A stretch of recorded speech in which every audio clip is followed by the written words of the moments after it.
It's Wellness Wednesdays. It's Wellness Wednesdays. And this Wellness Wednesday started off being a companion piece to Manly Monday, where I talked about how someone's low self-esteem can show by the way they communicate to others.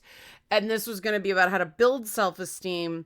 But the problem with building self-esteem is I actually looked up, okay, I've done this before. Let's see what other people are doing. And pretty established sites are dog shite on this point. And I realized that part of it is that everyone's individual self-esteem weaknesses are different. And so it's a very individualized approach, and doing a kind of general thing about it is going to be so vague to be unhelpful and possibly even misleading and lead too much to somebody thinking they have to do all this stuff instead of, individual. I find it better and more productive to develop self-esteem in smaller nuggets in individual areas, because then you get kind of lasting changes that you see. You're not gonna think you're absolutely amazing overnight if you've had a lifetime of people being shit to you. And that's where I got what I ended up calling this video, People Are Terrible. Now what? Right? Because that's really what it comes down to. Really, really, really. So let's dig in, but we'll do the help support this channel first. Help support this channel. Become a monthly patron, patreon.com/Leanna K, or buy a one-time Leanna Care session for someone who can use it but can't afford it, coffee.com/Leanna K. And one-on-one work really is the best way to build your self-esteem. You don't have to do it through me, especially since money's tight for a lot of people now. But even if there's a friend that you can kind of bounce stuff off of, please don't use your friend as a therapist. Please be very targeted of, look, can you help me with this particular thing? Like when you catch me, say, running myself down, check me, please. And be prepared to hear, okay, but if you blow up at me, we're done. I'm not doing it anymore, right? There's a give and take. And I've just sort of been observing stuff lately and seeing how people are just terrible about stuff that absolutely doesn't require it, right? Just the shitty things that have become normal. And every time a major video game or a TV show comes out, people line up to shit on it. And first of all, it doesn't do any good anymore. The microphone peaked there, so if there's crackling, that's why. But it doesn't do any good. And there is an element where media companies expect it now, so it isn't persuasive. But it also just, what it does is just ruins other people's good time. And that's what it's designed to do, right? The people harassing me over Assassin's Creed Shadows, they're not looking to persuade me. They're just trying to make me miserable because people are terrible and they're trying to show off to their friends, and nobody involved has played the game. And it's very clear that nobody involved has played the game. And I'm of a school of, if you don't want to play the game, that's fine. Leave it to people who do want to play the game, right? Let people have their fun. Don't be terrible. And then the new Doctor Who comes out. And people have been terrible to the 15th Doctor because he doesn't have his cool sonic screwdriver as a 12th Doctor. There it goes green, and then it goes blue, and it looks like the TARDIS. Best Sonic, so underused. He keeps losing it, and this is the best Sonic. Anyway, I'm clashing, right? I've got the bat signal and the sonic screwdriver. Messed up. But see, I do that because it makes me happy. And it's a little bit of, look, Happy. It's also a great way to stop my cats from doing things I don't want them to do because they haven't gotten used to the sound yet. But people have been shit. People have been terrible to the new incarnation of Doctor Who the minute the casting was announced.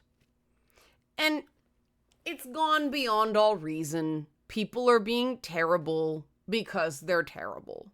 But the terrible ended up in the show. And I'm like, on a human level, and, you know, as somebody who writes, I get it. I've done it. The bitterness kind of seeps in.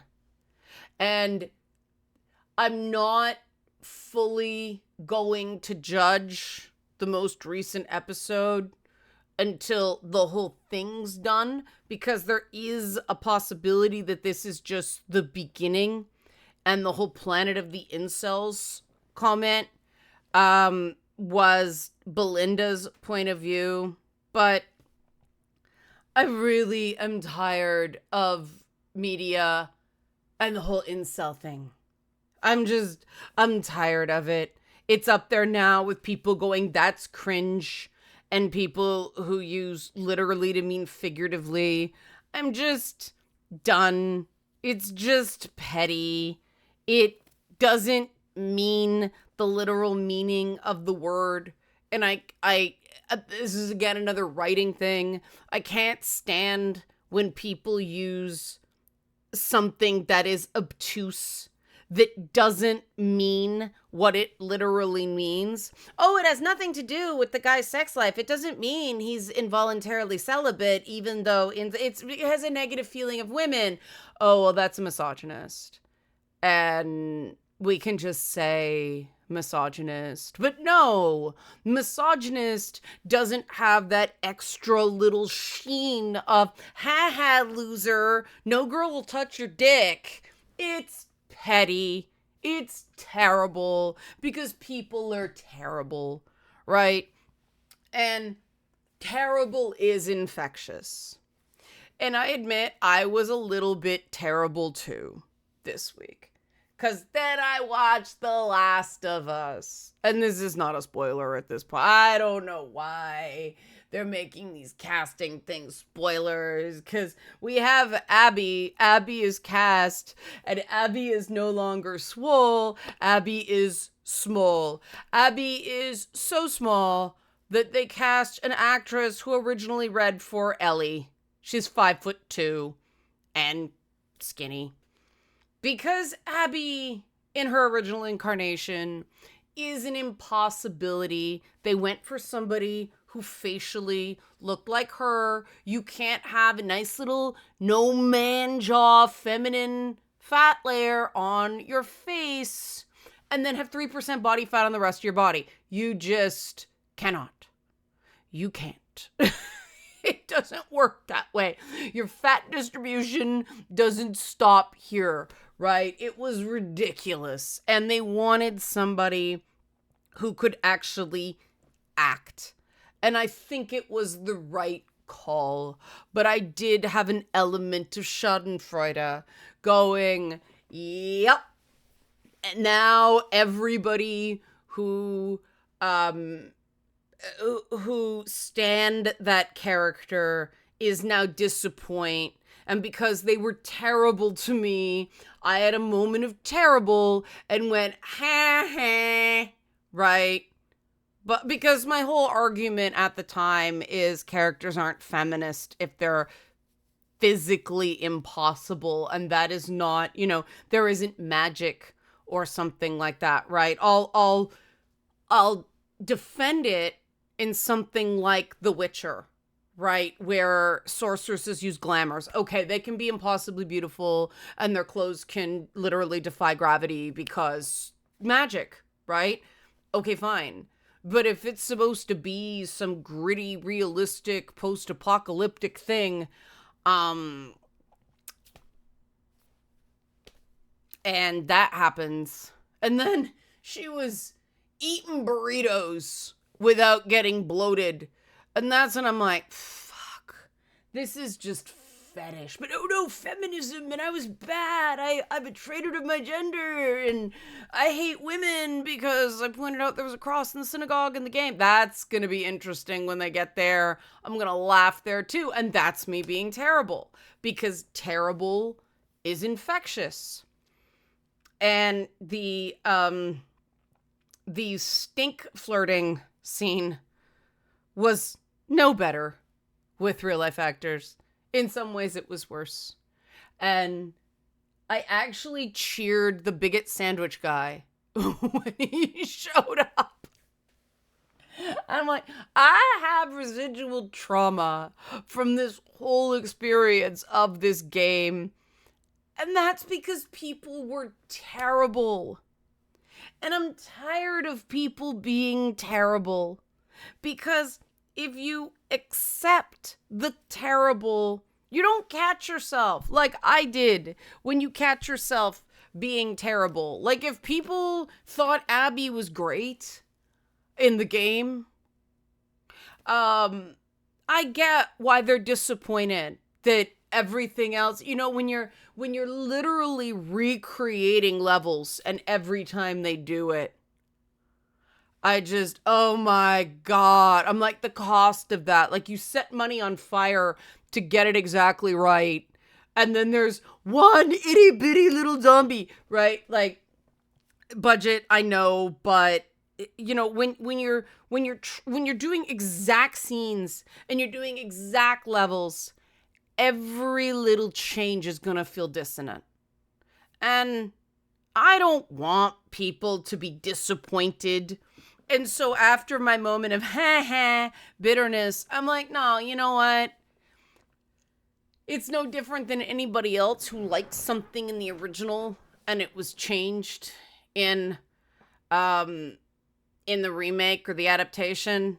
I like the original Battlestar Galactica, a shining planet known as Earth. Come on, that was awesome, and it was wholesome, and it was optimistic, and they turned it into nihilism and butt sex with 70% great acting.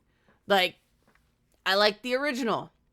But you see how I'm like, I like the original, and I make a vaguely snarky joke at the original, but at the remake. But I mean, I can also say Edward James Olmos is spectacular. Mary McDonald's really good on that show. James Callis got paid, and now he's a la carte, so he survived. Jamie Bamber survived. Some Canadian actors made some money. I can say decent things about that show because I work to not be terrible. And that does have an impact on your real core self-esteem, your real core self-worth. And I find that does two things. One, you can only expect from the world what you put into it.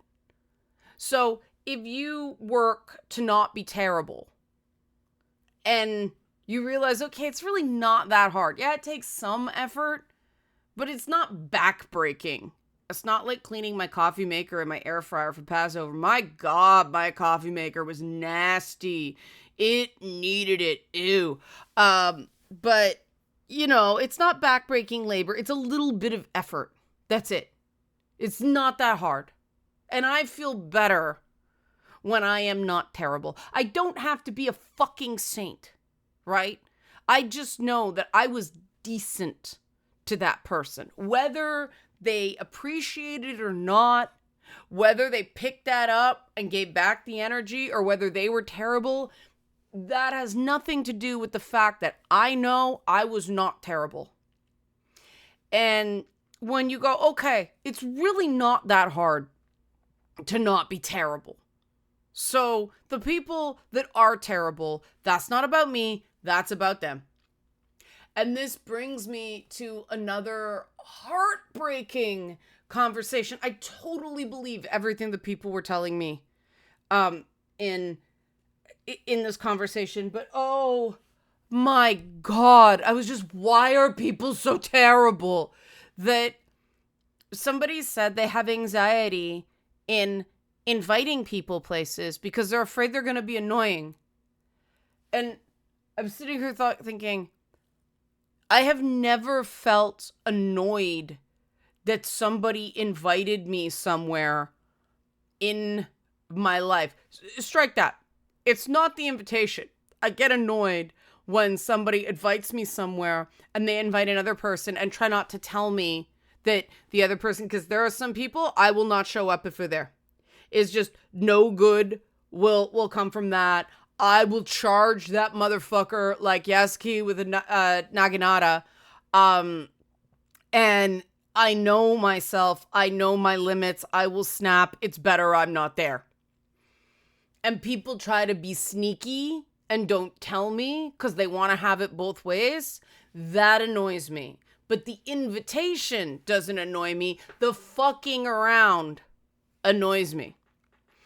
And that's not because it's annoying. That's because it's dishonest, right?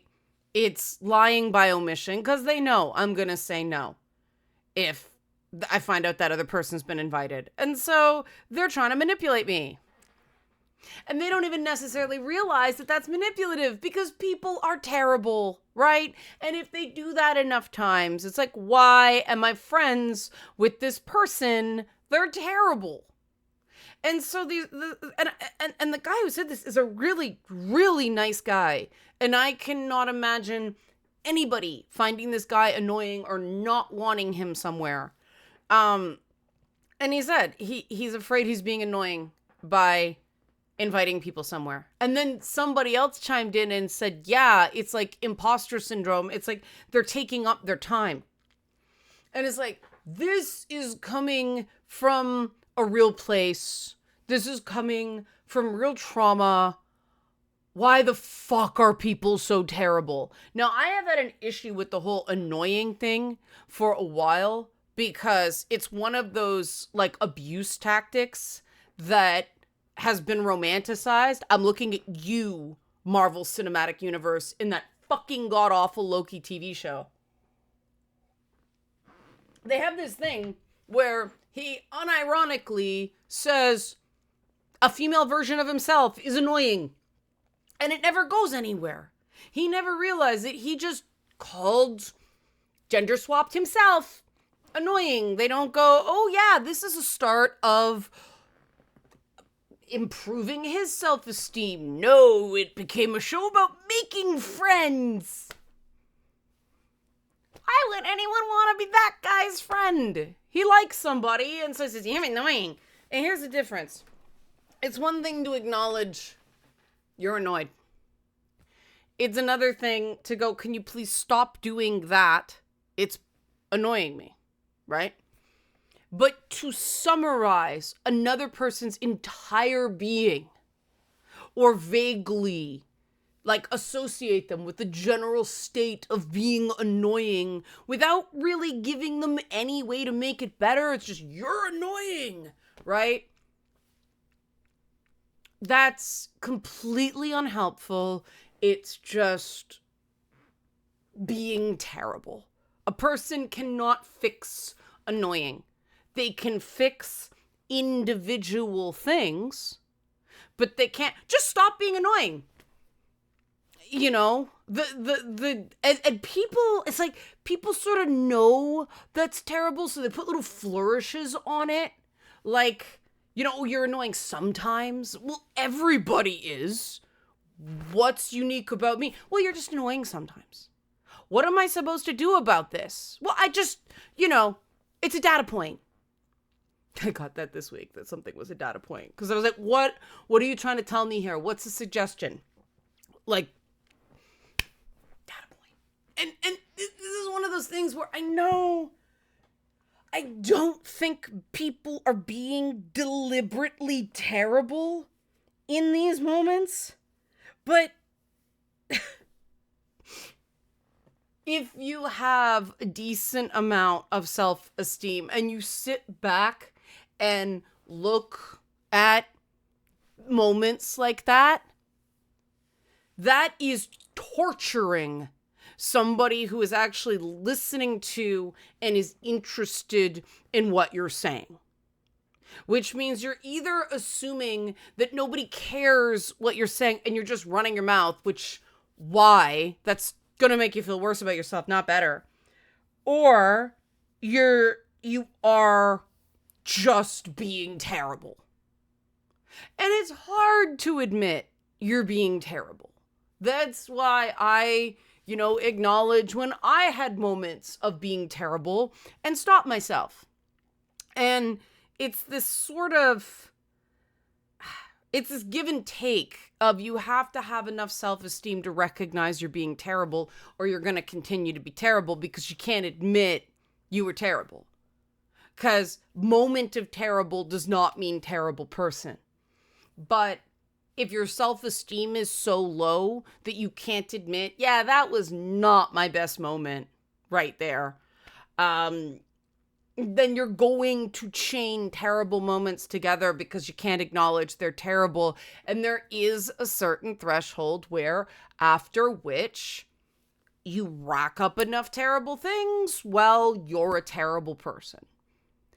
And then it's a question of, then what? Then people go, well, there's no hope for me. I'm a terrible person. That is the height of terrible. Going, well, I'm so terrible that I can't not be terrible, so I'm just going to keep being terrible. Well, that's just chaotic evil shit right there. Because even a lawful evil character knows how to follow the niceties of society, right? It knows how to make a plan. This idea of, well, I've done so many terrible things, there's nothing I can do about it now. No, fuck that. That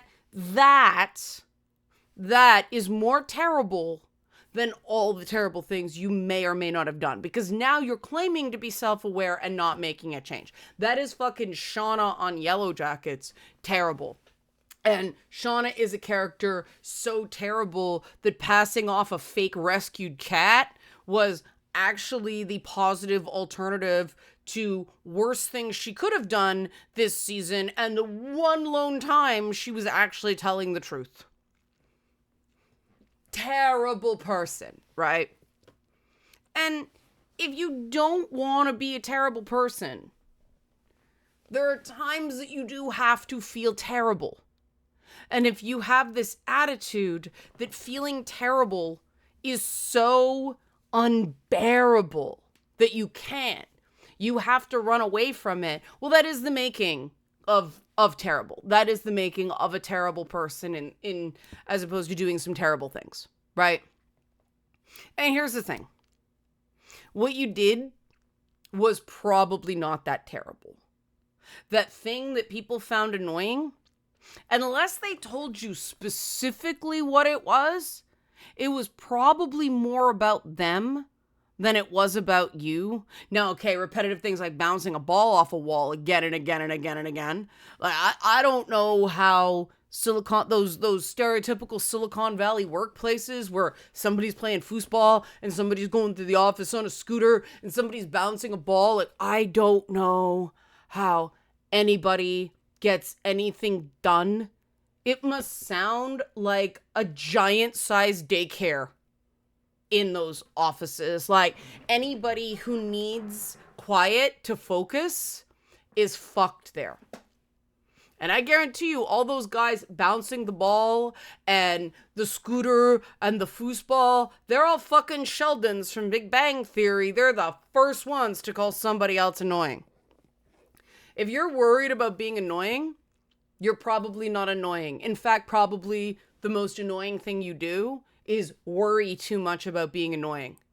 Because just saying it, just going, hey, I'd like to see you. Do you want to go see this movie? Right? Or even something as simple as, I'd like to go to a movie. I'd like to see this movie. Would you like to see it with me? When are you free? Right? These are basics, and no, not terrible person is going to be annoyed by that or feel like you are monopolizing your time. And the fact that good people are left with this sense that that is even a risk. Like, take it from somebody a lot of people hate. That's me. I don't know what's wrong with them. But anybody wanting to spend time with you, like cares enough about you to say, hi, I miss your face, let's do something, that's not annoying. Maybe it comes from, yes, many of us have grown up with parents where they don't say, hey, I'd like to spend time with you. It's, you never call, you never visit, you're never around. Yeah, that can get grating, right? But that's not saying, hey, I like you, I want to do something. See the difference? Like, one is terrible. Acting like you have to pay fealty to someone is not the same as going, hey, I want to see you. It's the difference between going, hey, you owe me, and going, I'd like this. Do you see how even listening to that, one makes you feel kind of like this and the other makes you feel like, oh, that's pretty cool, right? And that's really what not being terrible comes down to. It's those little risks, right? Those little moments where you choose to be vulnerable instead of choosing to be a critical asshole. Instead of, well, I haven't seen you in 3 months. Oh my God, I have to make an appointment to visit my friend. People are busy. And those of us with multiple chronic health conditions, yeah, we have to watch our energy. We do have to say no to things. And being a dick about that means you're not a good friend to someone like me, But, if you're just like, I'd like to see you, how do we make this happen? And I have friends, they live downtown and they have issues and I have issues like health-wise. And so we may see each other twice a year because it takes us 4 tries to do it. But you know what? The effort matters, right? And if you have these ongoing things, like you think you're annoying people by wanting to see them, consider that someone around you or most of the people around you might be terrible. Or the environment you were raised in was terrible. Because the vast majority of people are terrible. They're stunted, One of the big themes of Yellow Jackets is most women do not survive high school mentally and emotionally, right? Something gets stunted, it kills them off in like 15, 16 years old. It's true. You meet most adults, but that's a show about women.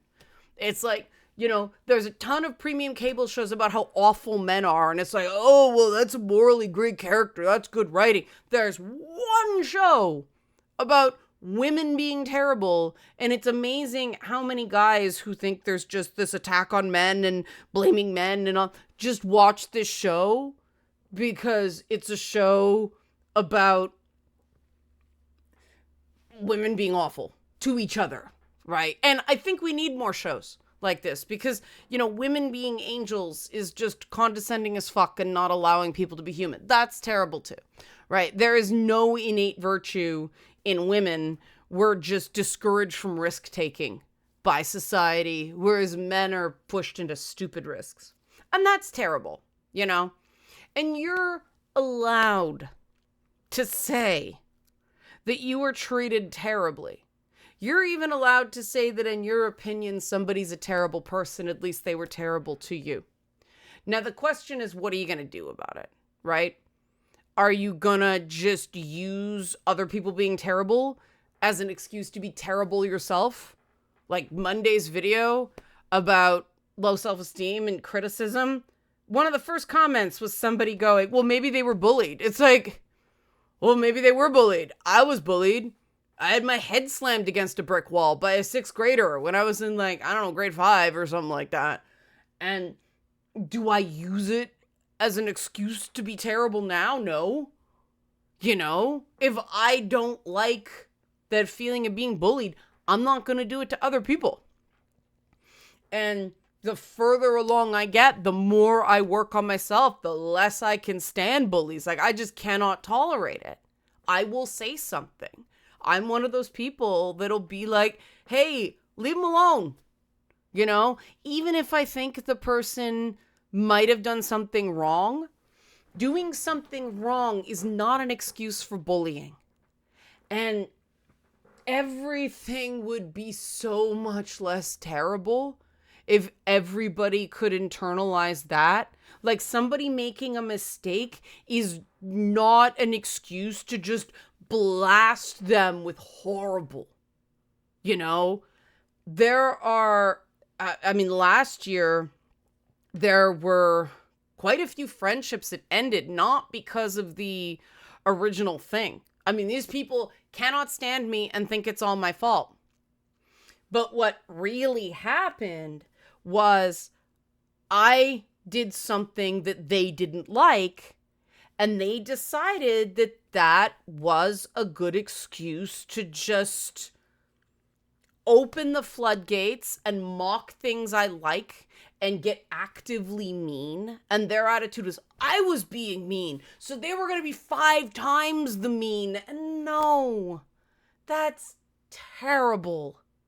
First of all, that negates your original complaint. Because, well, if being mean's so awful, why are you doing it? It just comes across, oh, you were mean. It's all gonna come out. All the horribleness, all the stuff I've been holding in, all the things I can't stand about Leanna, but I need her. I need her for money. I need to use her, so I can't say it. Oh, let's get her. You can't unhear that. You cannot unhear that. And the minute that's out, bye. Because that's fucking terrible. You know? Sometimes things slip out. Some people have a mean streak, and I don't entirely understand it. I just know it's so, and I'll give people a couple of, I was having a bad day. I'm sorry, I shouldn't have said that. The sooner you say it, the better. But there's only so many, even there, that unless somebody really works on it, 1 or 2, yeah, it happens. 3, 4, and obviously it depends on how frequent it is, right? But the more frequent it is, and if somebody was just like, oh, I was having a bad day, there does come a time where they're expecting you to take it. And that's something I had to learn the hard way. And now, you know, nobody's perfect. Everybody has their faults. I know I do. Do I wish I had a higher threshold for being in rooms with people I can't stand? Yeah. I wish I had more distress tolerance that way. But I don't, and I know that, so I'm not going to push it because, you know, people don't know the personal history. People don't care. And so it's the right choice for me to just not do it, not put myself in that situation, even though some people are not going to understand and think I'm a bitch, right? I think that avoiding the conflict is the opposite of that, but people are terrible. They misconstrue shit. If you feel like you have to put yourself in an intolerable situation, that means people are being terrible. Right? If you don't feel like you can just not go to something if it's not right for you. But let me flip that around as well. Because if you think you have to be perfect in every social gathering you go to, that suggests people are terrible there too. Because let me tell you, one of the greatest things for your self-esteem is to be around people who will, you know, disagree with you, but it's no big deal depending on what it is. But also, actually, if you own a mistake, it's okay, right? Being able to make mistakes and recover from them, that builds self-esteem. Feeling like people actually want you around, that they're not just constantly tolerating your presence. That builds self-esteem. That's why if, you know, I have a problem with something somebody's done, I'll say something. So people know that if I'm talking to them, it's by choice, right? And that doesn't mean I'm not irritated with certain things people do. I'm just like, look, this is probably a me problem. So I'm going to see if I can get over it. And if I can't, well, it's on me to say something in a reasonable way and not blow up with blame. But, I mean, being around people who don't eat your shit, but do accept you for who you are and celebrate the good parts of you, you know, and support you with the less great stuff. You know, everybody has things they're working on. Everybody has things that are weak points, usually due to trauma from terrible people, right? And real friends will not kick you when you're down. Real friends will support where you want to go and how you want to develop and help you with the things you want to do, not tell you what you should want. Now, sometimes, you know, they'll set boundaries and go, look, I can't follow you here. You know, people who just constantly bully other people online. Nope, done. I had my period of tolerance with that. It's fucking gone. Just gone. Burned.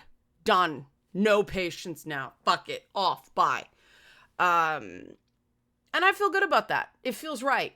You know, I gave people chances. It's about 30% of people who were worth it.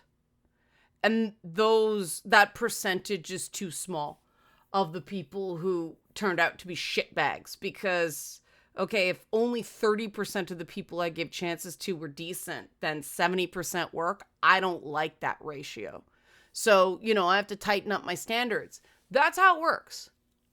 And you'll feel it. I mean, there may be some doubts, but if you really sit with it, like I said, I feel good about being less tolerant of people who are bullies online. As part of the reason I completely pulled back from social media. You know, I posted on Blue Sky. I put a picture of my cat Scout watching The Last of Us on Blue Sky.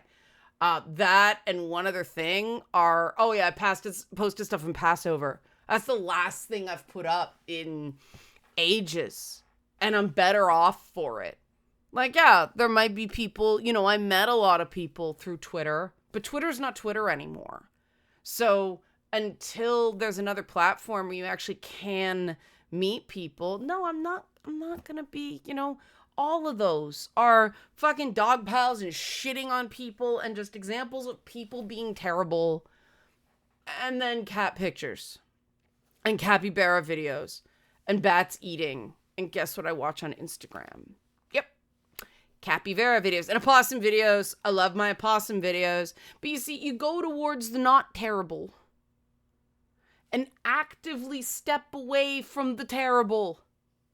And that is how you build self-esteem. Because every time you go, this is terrible, I'm not doing it, and I'm not tolerating it, that builds self-esteem. You are living in accordance with your values.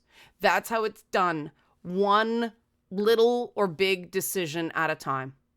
Help support this channel. Become a monthly patron, patreon.com/LeannaK, or buy a one-time Leanna Care session for someone who can use it but can't afford it, coffee.com/LeannaK. Thanks for watching, and here it is, and be well.